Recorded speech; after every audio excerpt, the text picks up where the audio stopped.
दोस्तों हमारे खेसारी लाल यादव की न्यू फिल्म डंस ने पूरा भोजपुरी इंडस्ट्री में तबाही मचा के रख दिया है जब से इसका मोशन पोस्टर रिलीज हुआ है। और इस मूवी का प्रमोशन किए हैं हमारे अल्लू अर्जुन, जो कि आप लोगों को पता दोस्तों होगा। उन्होंने अपने भरे मंच में बोले हैं खेसारी लाल यादव को कि बिहार के पुष्पराज तो खेसारी लाल यादव।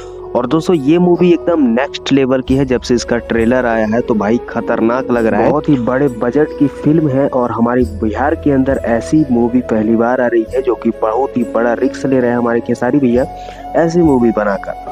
तो डंस का खतरनाक ट्रेलर आप लोगों को कैसा लगा दोस्तों? हमें तो बहुत ही ज़्यादा अच्छा लगा।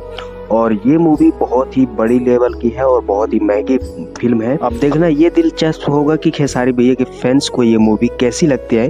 बाकी आप लोगों को पोस्टर एंड ट्रेलर देखकर कैसा लगा हमको कमेंट कीजिए। ये मूवी गैंगस्टर टाइप में होने वाली है, जैसे KGF 2 में हुआ था गाइस, वैसे ही होगा। बाकी आप लोग खेसारी भैया के फैन चैनल को सब्सक्राइब करें।